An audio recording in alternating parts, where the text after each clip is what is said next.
네, 우리 다 같이 에베소 6장 13절부터 18절까지 한 목소리를 들어가겠습니다. 시작. 그러므로 하나님의 전신갑주를 취하라. 이는 악한 날에 너희가 능히 대적하고 모든 일을 행한 후에 서기 위함이라.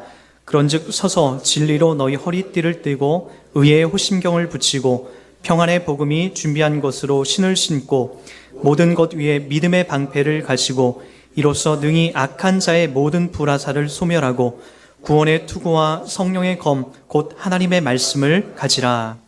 모든 기도와 간구를 하되 항상 성령 안에서 기도하고 이를 위하여 깨어 구하기를 항상 힘쓰며 여러 성도를 위하여 구하라. 아멘. 자리에 앉겠습니다.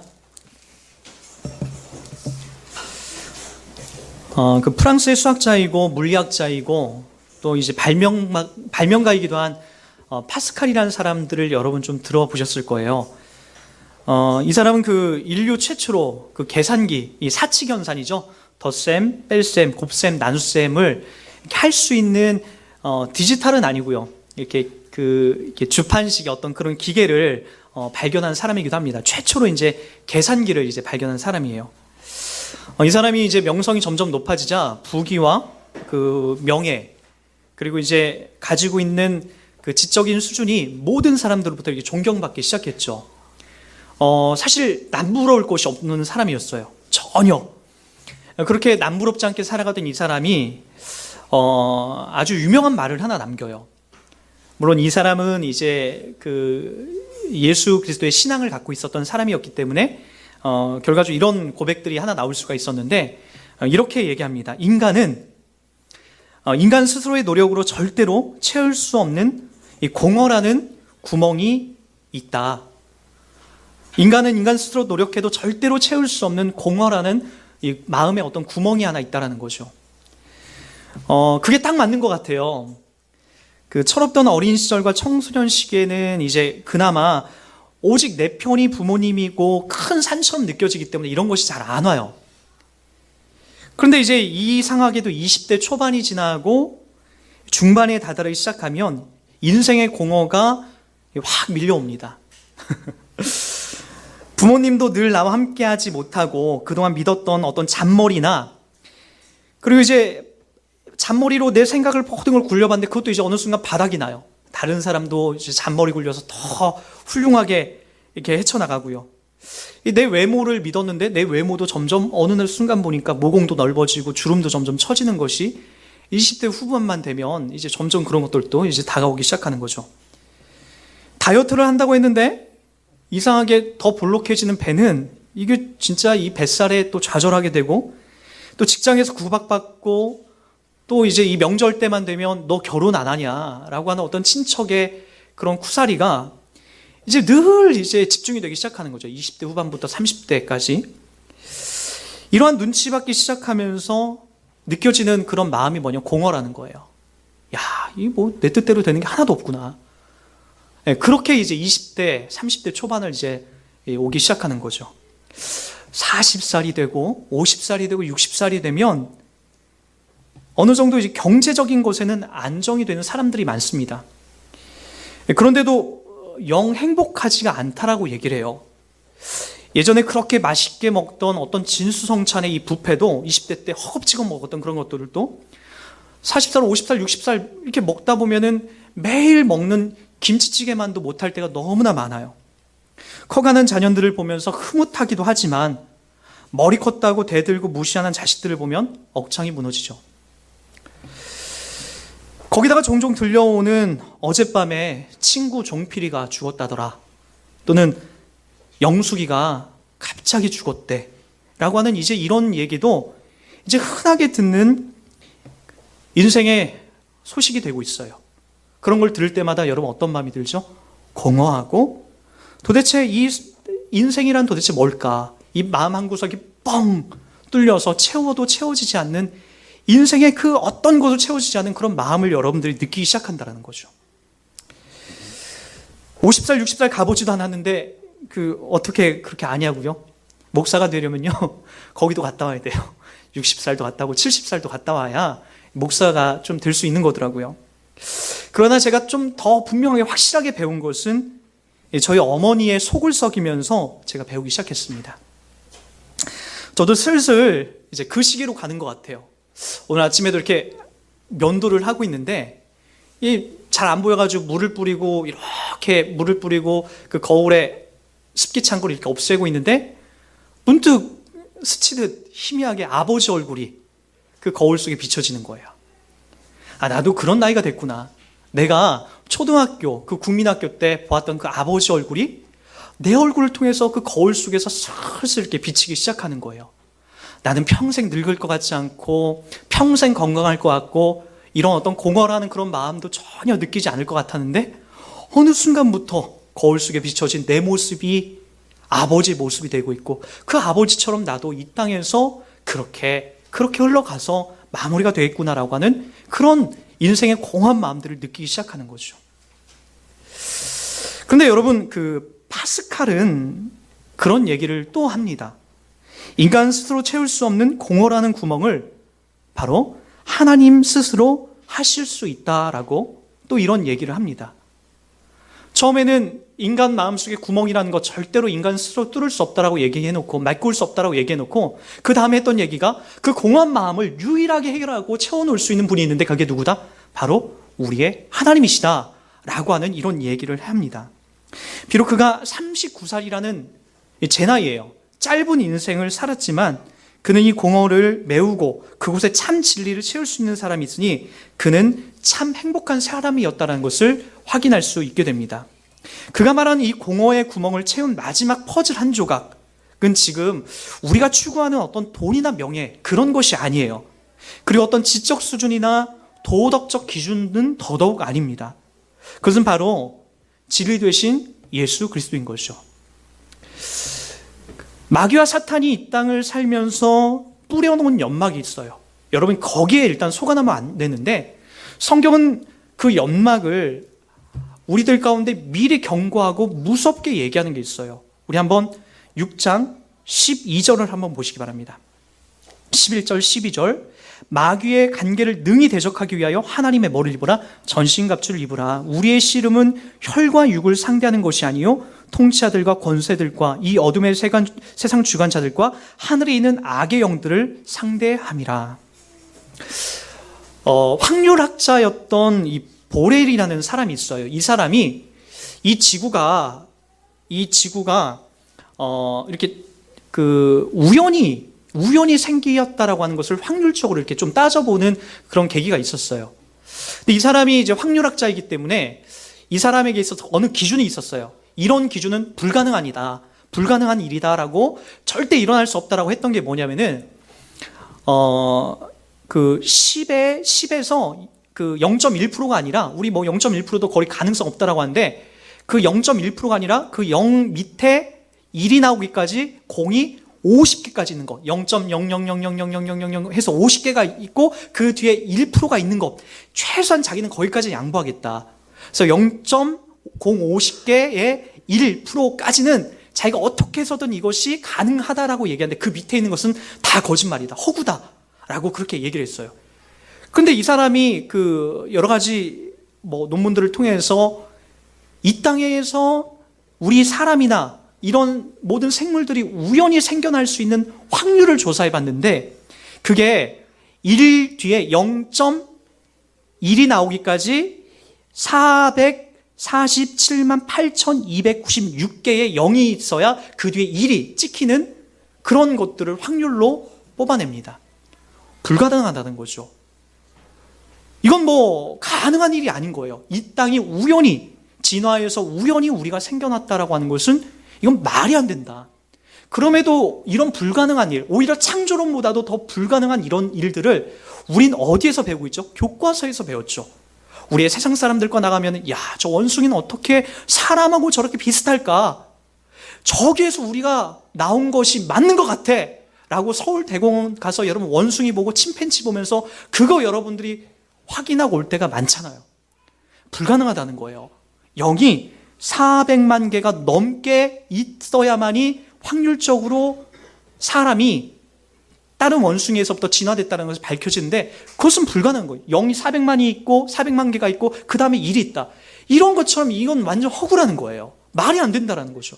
근데 우리는 어느 순간부터 자연스럽게 학교에서 배우는 교과서가 정답인 줄 알고 주변 사람들에게 듣는 이야기가 정답인 줄 알고 바로 이 허구의 이야기를 우리가 배운 거죠. 이게 누가 뿌려놓은 거죠? 사탄이 뿌려놓은 거죠. 마귀가 뿌려놓은 거죠. 그래서 누구를 부인하게 하는 거죠? 너희들 우연히 생긴 거야. 너희들 진화한 거야. 하나님이란 존재는 없어. 라고 우리들 가운데 지속적으로 가리키고 교훈하고 연막을 뿌려놓는 거죠. 그것이 사탄의 괴계가 아닙니까? 우리를 속이고 넘어뜨리라는 거. 우리도 예수님을 믿기 전엔 다 그렇게 된 줄 알았죠. 여러분의 존재에 대해서, 여러분 이 땅에 온 것에 대해서 늘 생각하기를 뭐라고 생각했습니까? 맞아. 나는 원숭이로부터 진화된 게 맞아. 원숭이는 또 닭으로부터 진화됐고 닭은 누구로부터 새로부터 진화돼서 이렇게 온 게 맞아라고 우리가 그렇게 배워왔다는 거예요. 사탄이 우리를 속이고 있는 거죠. 여러분 어디 이것뿐입니까?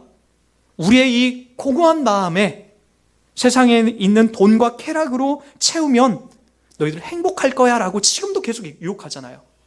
세상에 있는 사람들이 다 뭐 때문에 살아가죠? 이 땅에서 잘 먹고 유명해지려고 하는 거예요. 저보다 어린 이 강남에 그 자수성가한 어떤 한 사람이 있더라고요. 이 IT계 주식 계열로 아주 엄청난 부를 이룬 사람이 있어요. 그 사람이 나중에 인터뷰하는데 이런 목적을 나와요. 외제차가 뭐 30억짜리 되는 외제차가 몇 대가 있고 막 그런 걸 자기 집에다 딱 해놓고 자기는 자기 아버지로부터 부를 물려받지 않았기 때문에 아버지로부터 물려받은 부와는 난 다르다. 난 자수성가 있다. 그래서 나중에 인터뷰한 게 있어요. 당신 최종적인 인생의 목표가 뭐냐? 라고 30대 초반 됐던 그 사람이 딱 얘기해요. 나는 돈을 더 많이 벌어서 우리나라에서 지금은 10명 중에 1명이 나를 아는데 10명 중에 9명이 자기를 알아주는 것이 자기 인생 목표래요. 그게 인생 목표래요. 세상 사람들은 그래요. 돈 많이 벌고 많이 높아지고 유명해져서 기껏해야 얻으려고 하는 것이 그거라는 거예요. 혹시라도 한번 여러분도 잘 생각해 보세요. 마귀 사탄이 뿌려놓은 연막이 여러분들도 내가 돈만 조금 더 많이 있었으면, 내가 조금만 더 좋은 대학에 나오고 조금만 더 똑똑했으면 내가 이 땅 가운데 좀 더 유명해질 텐데, 내가 이 동네에서, 내가 이 지역에서, 이 교회에서 유명해져야 될 텐데 라고 하는 그런 것으로 이 땅을 살아가고 있다면 그건 역시도 여러분 마귀가 뿌려놓은 연막인 거죠. 사탄의 괴계인 거죠. 성경은 우리들 보고 예수 믿고 여러분 큰 부자가 된다는 얘기를 하지 않습니다. 물론 구약 성경 속에는 이런 부분들이 등장을 하죠. 어떤 내용이죠? 아브라함에게 복의 약속을 하신 게 있어요. 너의 땅이 많아질 것이다. 너의 인구가 많아질 것이다. 너의 이름이 창대하게 될 것이다. 그러나 이것은 한 민족, 하나님의 나라를 세우기 위한 기초입니다. 국민, 주권, 영토인 거죠. 그것에 대한 상징성인 것이지 아브라함의 궁극적으로 약속했던 것은 그 복이 아니에요. 그리고 나서 아브라함이 실제적으로 이 땅에서 죽을 때에 그는 그렇게 큰 땅을 소유하지도 못해요. 많은 노비도 없었고 많은 자식도 없었고 그가 눈앞에 지금 낳은 자식은 이삭 하나였어요. 근데 무슨 자식을, 그리고 무슨 부귀와 영화를, 그것이 하나님의 목적이고 방향성이 아니라는 거예요. 세상 종교는 다 그렇게 흘러가죠. 세상 종교는 갖다 치성을 드리고 갖다 빌고 하면은 우리들 가운데 많은 복을 준다라고 얘기하지 않습니까? 연초마다 무당집들이, 점집들이 비일비재 사람들이 차고 드러나는 것이 뭐예요? 다 그 복 받으려고 하는 거 아니에요? 기독교도 우리가 그 복을 받아내려고 여러분들이 나온 것은 그것은 잘못된 거예요. 더욱이 예수님께서 이 땅에 오셔서 하신 행적들을 보면 우리가 알 수 있지 않습니까? 제자들을 모아놓고 주식 투자하는 법을 알려주거나 제자들을 모아놓고 땅을 많이 사는 방법을 가리킨 것이 아니라 마음이 가난한 자, 청결한 자는 복이 있나니라고 하는 바로 하나님 나라의 복을, 그 방법을 가리키고 있다는 거예요. 더욱이 참된 복은 예수로부터 완벽하게 성취가 되는 것이죠. 아브라함에게 약속된 복이 다윗에게 연결이 되고 다윗에게 연결된 복이 최고의 복의 종결자이신 예수에게 이 땅에 와서 성취가 됩니다. 정작 그분이 이 땅에 오셔서 나신 자리가 어디죠? 가장 낮고 낮은 자리였다는 거예요. 그리고 이 땅에서 가신 길이 어디였다는 거죠? 바로 십자가의 길이었다는 거예요. 그가 누우셨던 집도 없고 그가 가지고 있던 재산은 더더욱 없었지만 그의 마음속에서는 하나님 나라가 있었기 때문에 이 세상에 있었던 왕과 권력과 소유, 그 어떤 것을 소유한 자보다 행복하게 기쁨으로 그 길을 갈 수 있었고, 결국엔 제자들도 처음엔 속았지만 나중에 이 참된 복과 은혜를 알고 나서 어디로 가죠? 예수님이 가셨던 그 길로 기꺼이 가는 것을 마다하지 않습니다. 그러게 여러분들이 이 은혜와 이 은총을 지금 받고 있고 이것을 맛보고 있다고 한다면, 예수 그리스도를 맛보고 있다면 더욱이 하나님의 복을 지금 받고 있는 사람들이에요. 눈에 보이고 없어질 복이 아니라 영원히 하나님 나라의 상속을 이어받을 사람으로 지금도 여러분이 있게 되는 것이죠. 성경은 그래서 이렇게 얘기합니다. 이것이 이상한 일이 아니라 사탄도 자기를 광명의 천사로 가장하나니. 고린도서 11장 14절에 나옵니다. 사탄이 광명한 천사로 가장을 해서 여러분들에게 유혹하는 거예요. 하나님이 없다, 달콤하게 살아라, 이 세상 너가 살고 싶은 대로 네 힘과 네 정욕과 네 쾌락대로 살아라라고 유혹하고, 신자들에게는 야 좋아 교회 다녀, 예수 믿어, 그런데 십자가의 길 가지 마, 힘들어. 그 길을 왜 가? 야, 돈 많이 벌고 주일날 가끔가다 땡땡이도 치면서 너희들 욕구 채워. 이 세상에서 하나님 앞에 돈과 명예 달라고 기도해. 그거 하나님이 약속한 거야. 그렇게 가리킨다고요. 광명한 천사가, 마귀가 우리를 그런 유혹 덩어리로 우리를 불러내요. 거기에 여러분들이 빠져 있다고 한다면 마귀의 연막에 정확하게 여러분 빠져서 지금 허우적거리고 있는 거죠. 어디로 가야 될지 방향을 못 잡고 있는 거예요. 그걸 조심해야 됩니다. 그 자리에 있으면 안 돼요. 여러분, 그래서 성경은 계속해서 누구를 얘기하죠? 진리 되신 예수님을 얘기하는 거예요. 예수님을. 진리 되신 예수님.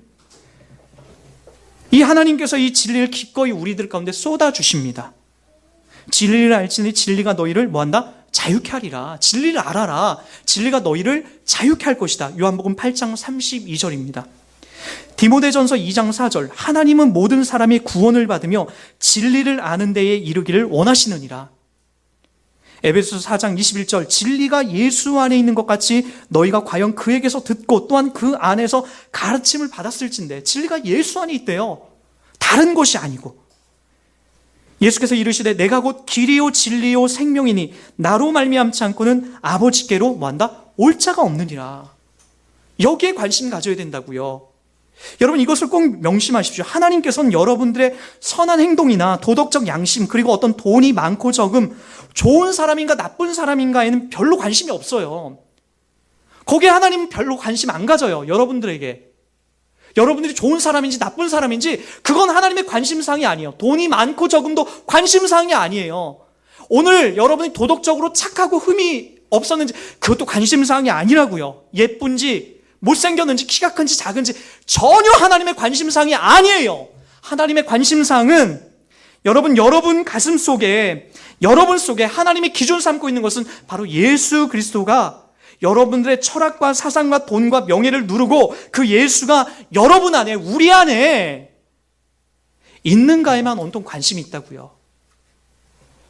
왜냐? 성경은 절대로 다른 것을 진리라고 얘기하지 않기 때문에 그래요. 바로 이 예수만이 우리의 진리다라고 말하는 것이죠.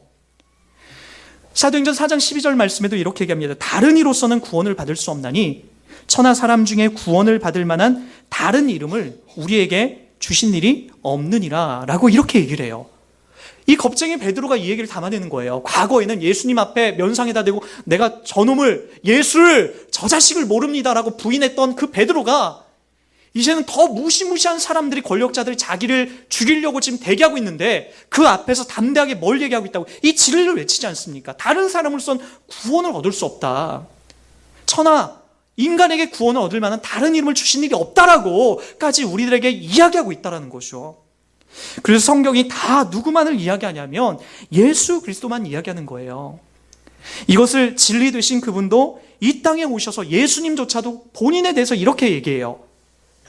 누가복음 24장 44절입니다. 또 이르시되 내가 너희와 함께 있을 때에 너희에게 말한 바 곧 모세의 율법과 선지자의 글과 시편에 나를 가리켜 기록된 모든 것이 이루어져야 하리라 한 날이 이것이니라. 우리가 착각하는 것이 있어요. 구약에서는 우리가 매번 놓치는 것이, 구약에서는 율법을 잘 지켜야 구원받는 줄 알아요. 하나님의 십계명을 잘 지키고 그리고 하나님 앞에 기도하고 가끔가다 동물을 잡아서 죽이는 그 제사 의식을 통해서 구원을 받을 수 있다고 착각을 해요. 그럼 여러분, 구약에 있는 성경은 신약에 있는 성경과 찢어서 분리해서 갖고 다녀야죠. 우리는 신약 백성이기 때문에 그럼 신약 성경만 찢어서 가지고 다녀야 되죠. 구약 성경에 있는 사람들은, 구약에 등장하는 사람들은 그럼 다 양 죽여서 다 그렇게 구원받는 거예요? 아니에요. 구약에 있는 사람들도 당연히 누구 때문에 구원을 얻는 거예요? 예수님 때문에 구원을 얻는 거예요. 오실 예수. 그분은 시간과 공간의 제약을 받는 분이 아니에요. 이 땅에 오셨기 때문에 24시간이라는 시간의 그 연속성이 있기 때문에 그렇지, 저 하늘나라에는 그 시간이 없는 공간 아닙니까? 이미 오시기로 예정되어 있고 약속되어 있는 그분이 이미 죽으실 것이기 때문에 구약에 있는 사람들도 바로 그 예수님 때문에 구원을 받게 되는 거죠. 그래서 구약의 모든 그림들, 성막이나 십계명이나 그리고 등등 모든 것들이 다 어떻게 등장하는 거예요? 다 예수 그리스도에게 예표되어 등장하는 것 아닙니까? 그리고 그 실체 되신 예수님이 이 땅에 오셔서 우리를 구해내시고 우리를 하나님의 자녀로 불러내셔서 우리 입술을 통해서 예수가 나의 구세주 되심을 고백하고 받아내는 거죠. 여러분, 그러나 이 진리를 들어도 깨달을 수 없고 오직 하나님께만 속한 사람이 이 은혜와 진리가 흘러가게 된다라고 얘기를 해요. 그러니까 아무나 듣는 게 아니에요. 여러분, 아무리 세상 사람들에게 예수 그리스도가 우리를 죽었다라고 얘기해도 전혀 반응 안 보이는 사람이 있는 반면에 누군가에게는 이것이 참 진리로 다가와서 우리들 가운데 희망이 생기고 소망이 생기고 이분 앞에서 내가 무릎 꿇게 되고 이분 앞에서 나의 인생의 모든 것들을 내가 죄인입니다 라고 담아내는 사람들이 있다는 거예요. 요한복음 8장 45절부터 제가 읽어드립니다. 내가 진리를 말함으로 너희가 나를 믿지 아니하는도다. 너희 중에 누가 나를 죄로 책잡겠느냐? 내가 진리를 말하는데도 너희 어찌하여 나를 믿지 아니하느냐? 하나님께 속한 자는 하나님의 말씀을 듣나니 너희가 듣지 아니함은 하나님께 속하지 아니하였음이니라. 뭐라고요? 진리의 말씀, 예수 그리스도의 말씀을 우리가 듣지 않는 가장 중요한 요인은 바로 그가 어디에 속해 있는 사람이기 때문에, 바로 세상에 속해 있는 사람이기 때문에, 하나님의 구원의 백성이 아니기 때문에 안 듣는 거라고요. 그래서 이 당시에 바리새인과 서기관, 성경에 대해서, 구약 성경에 대해서 해박한 지식을 잊고 있었던 구약의 성경 박사들이 예수님께서, 생명 되신 그 예수님께서 이 땅에 오셨는데 실체를 보고도 까막눈이 됐던 거죠. 그 실체, 구세주 되신 예수님이 이 땅에 오셨음에도 불구하고 그가 구세주인지 전혀 몰랐던 거죠. 까막눈이 됐던 거죠. 소경이 됐던 거죠. 그러나 그 당시에 창녀와 과부와 그리고 중풍병자와 그리고 여러 가지 문둥병과 세상 사람들로부터, 이 서기관과 바리새인들로부터 완전히 죄인이라고 낙인 찍혔던 사람들이 바로 이 빛 되신 예수님의 빛에 쪼이고 나서 바로 그들에게 복음과 생명이 들어가서 바로 천국 백성, 하나님의 자녀로 그들이 부름받지 않습니까? 여러분들은 어떤 존재예요? 성경의 해박한 지식을 갖고 있는 그런 존재들입니까? 그런 사람들이 아니죠. 우리 역시도 어떻게 보면 절뚝발이었고 문둥병자였고 세상 사람들이 우리를 보기에 정말로 보잘것없는 존재라고 그렇게 낙인 찍어놓은 사람들이 아니었습니까? 술이나 좋아하고 담배나 좋아하고 그런 존재였죠. 도둑질이나 하고 저처럼. 그런 자들이 바로 이 빛에 쪼여서 하나님의 백성으로 부름받기 시작하는 거예요. 그래서 하나님에 속한 사람은 하나님의 말씀을 듣나니 라고 얘기하는 거예요. 하나님께 속했기 때문에 그분의 말씀, 그 진리의 말씀을 듣게 되는 거죠. 여러분들이 그 말씀을 듣고 그렇게 반응을 보이는 겁니다. 아, 그렇구나. 나 같은 죄인을 위해서 예수가 오셔서 지금 하나님의 자녀 삼아 주셨구나 라고 하는 것들을 발견하고 확인하고 가게 되는 거죠. 자, 그래서 오늘 다시 본문으로 이제 집중해 보시기 바랍니다. 6장 14절 말씀을 한번 보시기 바랍니다. 6장 14절입니다. 도대체 그렇다면 이 진리의 허리띠가 무엇인지 여러분 이제 이해가 갈 거예요. 6장 14절입니다. 시작. 그런즉 서서 진리로 너희의 허리띠를 띠고 라고 하는 부분이 나옵니다.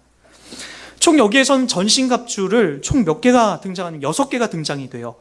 진리의 허리띠, 의의 호심경, 복음의 신, 믿음의 방패, 구원의 투구, 성령의 검. 사도 바울이 이것을 의도적으로 기록해 나가면서 이 부분을 차근차근 하나하나씩 이제 여러분하고 살펴볼 겁니다.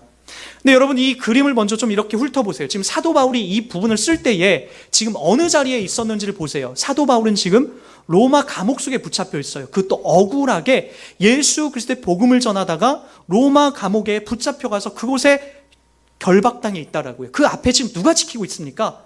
그 앞에 군사들이 지키고 있는 거예요. 군병들이. 예, 지금 거기서 군병들이 지키고 있어요. 그 군병들의 모습을 보면서 이 글을 아마 써내려갔을 거예요. 그러면서 저 군사, 저렇게 튼튼한 군사가 되기 위해서는 지금 어떻게 해야 되는 건가, 뭐가 중요한가를 하나하나 기술해 나갔던 거죠. 그게 첫 번째가 뭐였다고요? 바로 진리의 허리띠라는 거, 허리띠. 왜 이 허리띠가 중요할까요? 여러분, 이 당시에는 지금처럼 상의, 하의, 군복이 그렇게 나눠지지가 않았어요. 통으로 된 한 옷을 입었다라고요. 여러분 뭐 그런 거 많이 그런 걸 보지 않았습니까? 예수님께서 이 패션 오브 더 크라이스트, 예수님이 죽으시는 그 그림들을 보면은 그 옆에 막 군병들이, 군사들이 예수님 붙잡혀 가는 모습들을 보면은 군사들이 투구를 쓰고 갑옷을 쓰고 통으로 된 이 성가대 가운과 같은 그런 것들을 입는다고요. 그게 바로 그 당시의 의복이었고 군인들도 그 안위에서, 그 범위에서 그 옷을 입었다라고요. 그러게 어떻게 해야 됩니까? 그 홀이 입고 가다 보면은 자칫하다 보면 나뭇가지도 걸리고, 그리고 자칫 달리기도 이게 잘 뛸 수도 없고, 바지라면 빨리 뛰지만 치마라면 느리잖아요. 전쟁에 나가야 될 군인이 자기 몸에 이 불편한 것들을 느끼게 되면 전쟁을 제대로 할 수 없더라고요. 지금 여러분들이 뭘 요청하고 있다고요? 전신갑주를 입고 여러분들은 지금 누구와 싸움을 해야 되냐면 마귀와 싸워야 된다고요. 그 마귀와 싸우기 위해서 가장 중요한 거, 이 진리의 허리띠를 띠는 것을 먼저 중요하게 여기고 있다고요. 진리의 허리띠를 딱 참으로써 여러분 그 다음에 나오는 것이 뭐예요? 이것을 딱 차고 있으면서 여러분들이 그 다음부터는 이 진리의 띠를 통해서 방패도 들 수 있고, 칼도 들 수 있고, 투구도 쓸 수 있고, 그리고 여러분들이 의의 호심경도 붙일 수 있고, 갑옷도 입을 수 있는 거예요. 허리띠가 먼저 채워지지 않고 나가는 전쟁은 여러분 아마도 이건 불을 보듯 뻔할 거예요. 질 수밖에 없어요. 허리띠가 제일 중요한 거죠. 그 옷에 전쟁에 나가기에 앞서서 가장 먼저 해야 될 것은 내 허리띠를 졸라매고 내 의복을 단단히 조여매서 전쟁에 나가기 용이하게끔 진행해 나가야 되는 거죠. 사도 바울이 지금 감옥 속에서 그 간수들의, 그 군인들의 그 모습을 보면서 지금 이 글을 써 나가고 있다는 거예요. 여러분, 그런 이유 때문에 군인들에게 있어서, 군사들에게 있어서 전신갑주를 입는 것에 가장 우선돼야 될 것은 허리띠입니다. 여러분, 이 부분이 틀려지면 안 되는 거예요. 근데 사도 바울은 신자들에게 있어서 이 허리띠 역할을 하는 게 뭐냐라고 얘기하는데, 그게 바로 뭐라고요? 바로 진리라는 거예요. 진리. 여러분들에게 있어서 가장 중심이 되는 것, 가장 먼저 해야 될 것, 이 진리를 확인하는 거예요. 지금까지 제가 설명해왔던 이 진리, 이걸 놓치게 되면 여러분 그 다음에 방패, 칼, 그 어떤 것도 들어도 별로 효력을 발휘하지 못하게 되고 전쟁에는 질 수밖에 없다는 것을 여러분들이 아셔야 됩니다. 영적 전쟁터에서도 가장 중요한 것은 이 진리 허리띠예요. 이걸 굳건히 세우셔야 됩니다. 교회에서, 여러분 개인적으로 이것을 가장 중요하게 여겨야 되는 거예요. 여러분, 진리 허리띠를 여러분 제대로 채우지 못하면 어떤 일들이 벌어진지 아십니까? 거짓 진리 앞에서 여러분 금방 무너지게 되는 거죠. 제가 얼마 전에 편지 한 통을 받았어요. 어떤 편지일까요? 하얀 봉투에 편지를 받고 제가 이렇게 좀 여러분에게 읽어드리려고 가져왔습니다. 하늘 같은 소망을 둔 목사님께. 안녕하십니까 목사님, 저는 새천지의 목자입니다. 목사님, 하나님께서는 아브라함에게 약속하신 것을 모세에게 이루셨고 구약 선지자들에게 약속하신 것을 예수님 초림 때 다 이루셨습니다. 이와 같이 예수님이 신약에 약속하신 것도 다 이루실 것은 우리는 믿고 기다리고 있습니다. 이 약속을 하신 지가 벌써 2000년이 되었고 이 천국 복음이 모든 민족에게 증거되기 위해 온 세상에 전파되리니 그제 꽃이 온다라고 하심같이 지금은 온 세상에 전파되었습니다. 목사님은 신약의 예언에 대해 어떻게 생각하십니까? 또 약속한 것을, 문법도 틀렸어요. 그것에 이룰 줄 알고 있습니까? 주 재림의 계시록 성취 때가 노아 때, 롯 때와 같다고 하셨습니다. 계시록 5장에 7인으로 봉한 책은 천상천하에 펴거나 복원할 자가 없다라고 했습니다. 목사님은 아십니까? 알죠. 봉한 책은 하나님께서 예수님에게, 천사에게, 땅의 육체인 한 목자에게, 그리고 신앙인들에게 전달된다고 하셨습니다. 지금 그때라면 이같이 되겠죠. 일반 신학교를 졸업한 목자도 그 성도들도 계시 말씀의 뜻도 그 실체들도 알지 못한다고 봐집니다. 새 천지의 성도들은 하나같이 신약 계시록의 예언과 뜻과 그 성취된 실체들까지 다 깨닫고 신학을 수료한 성도들입니다. 참으로 대단하지 않습니까? 목사도 박사도 성도들도 알지 못한 신약 성취, 그 예언의 뜻과 그 실체들을 안다는 것은 놀랄 일입니다. 이 정도면 새 천지 성도와 일반 교회 성도들과의 실력 차이는 비교할 수 없을 것입니다. 예수님이 율법을 믿는 예루살렘 백성들에게 복음을 전했을 때 예루살렘 목자들은 이단 마귀라고 핍박하며 죽였습니다. 오늘날 구약대로 이룬 예수님을 믿는 영적 이스라엘에게 새 천지가 신약 계시록에 성취된 실체들을 전함으로 이단 마귀라고 또 핍박하고 있습니다. 절사하고요. 새 천지 사람들은 아마도 어른들은 계시록의 예언과 그 성취된 것을 다 알고 있고 만진받은 사람들입니다. 목사님들도 신학교에서 못 배웠지만 새 천지 한 사람 불러 한번 들어보시고 깨달아 성도들에게 가르쳐 주시면 목사님도 성도들의 지식이 없어 망하지는 않을 것입니다. 이 얼마나 현명한 판단입니까? 고집만 부리고 있다가 심판날에 지옥의 판결을 받거나 받는 것보다 깨달아 구원받는 것이 복될 것입니다. 목사님이 이메일을 알려주시면 만나지 않고도 이메일로 공부가 가능합니다. 계시록 22장 18절 19절을 보십시오. 계시록을 가감하면 천국 못 가고 지옥으로 갑니다. 원하신다면 육하원칙에 의하여 계시록의 예언과 성취를 실상을 알려줄 것입니다. 6개월이면 성경을 완전히 통달할 수 있습니다. 마치 소경이 눈을 뜨는 것 같이 벙어리가 말을 하는 것 같이 확 달라질 것입니다. 소식을 전했으니 심판 때 듣지 못했다고 말 못할 것입니다. 예언이 이루어진 성취, 그 증거는 분명한 증거가 있습니다. 확실합니다. 감사합니다. 신천지 장막 예수교 신천지 장막의 이만희, 이렇게 저한테 편지가 왔어요. 이걸 제가 몇 통을 받았어요. 계속해서. 내가 이걸 어떻게 할까 하다가 일단 가지고 있자. 과천에서 이렇게 온 거라서 귀하게 또 이런 거 언제 제가 받아보겠습니까? 받아보고 이제 제가 참 안타까운 건 그거예요. 결국에는 이제 그 내용이거든요. 이만희가 진리이고 이 땅에 임봉을 떼는 마지막 성령 시대에, 보혜사가 임봉을 떼는 마지막 시대에 하나님이 보내신 사명자다, 보혜사다, 그렇게 얘기를 합니다. 그런데 여러분, 이런 말도 안 되는 것 앞에 신자들이 넘어가더라고요. 권사님도 넘어가고 집사님도 넘어가고 심지어는 목사님들도 넘어가요. 넘어가서 거기에 빠져서 허우적대고 그렇게 고생하는 사람들을 너무나 숱하게 봐요. 우리 주변에 또 우리 가까이 이웃에 기존 얼마 전까지도 기존 교회 다니다가 거기 상처받고 사랑이 없어 라고 뛰쳐나오신 분이 여호와의 증인, 그 알랑방구를 끼고 정말 사랑으로 열매 맺어가는 그 여호와의 증인에 가서 거기에 지금 다니고 있다는 얘기를 제가 들었어요. 너무나 배가 나고 화가 나서 어젯밤에 그분에게 편지를 썼어요. 제가 오늘 프린트해서 그분에게 좀 전달해 주려고 하는 거예요. 여러분, 왜 이렇게 교회가 이렇게 진리에 대해서 무지한 사람들이 되고 말았죠? 도통 진리가 무엇인지 몰라요. 그래서 교회에서 상처받고 사랑이 없다라고 해서 가는 데가 이런 데예요. 진리가 왜곡되고 진리가 이만이고 진리가 여호와의 증인 그 속에 속해 있는 그 말씀이고 말도 안 되는 성경의 이야기를 가지고 전해지는 그 말씀이 여러분 진리예요? 여러분들이 왜 이런 수준까지 떨어진지 아십니까? 진리에 대해서 관심 안 갖기 때문에 그렇죠.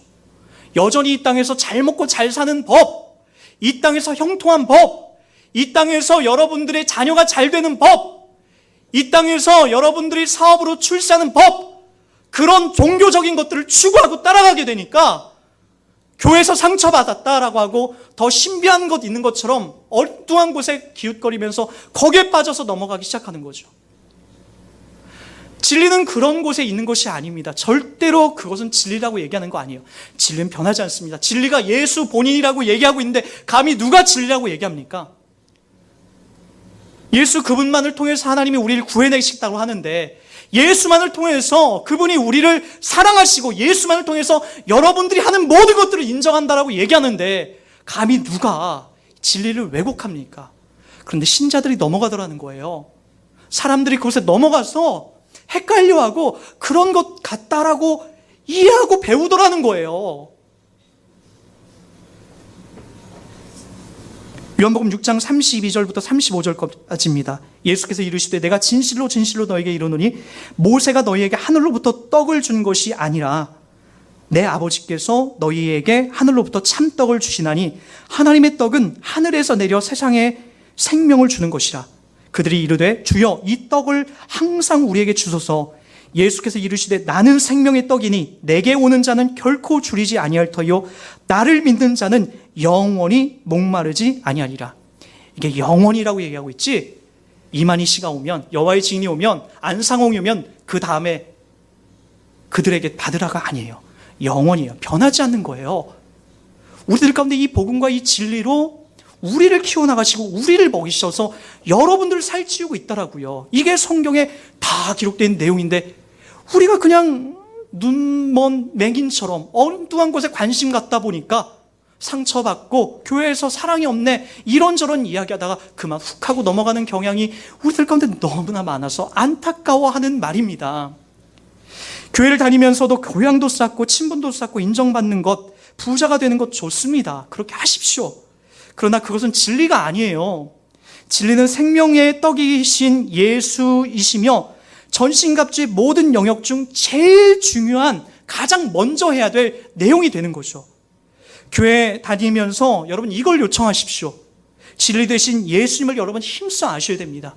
이 교회 와서도 그걸 배우셔야죠. 인간관계 좋고 사람 좋고 사랑 좋고 나누는 거 좋지만, 구제 좋지만 우리가 가장 우선돼야 될 부분, 이 진리 되신 예수 그리스도를 먹고 마시는 거예요. 그것 앞에 여러분들이 모든 걸 쏟아내십시오.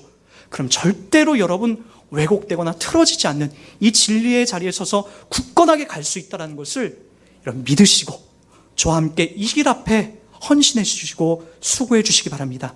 저 역시도 그 자리에서 이 진리를 담아내도록 최선을 다하며 여러분 그렇게 여러분을 섬기며 나가도록 하겠습니다. 함께 우리 기도하겠습니다.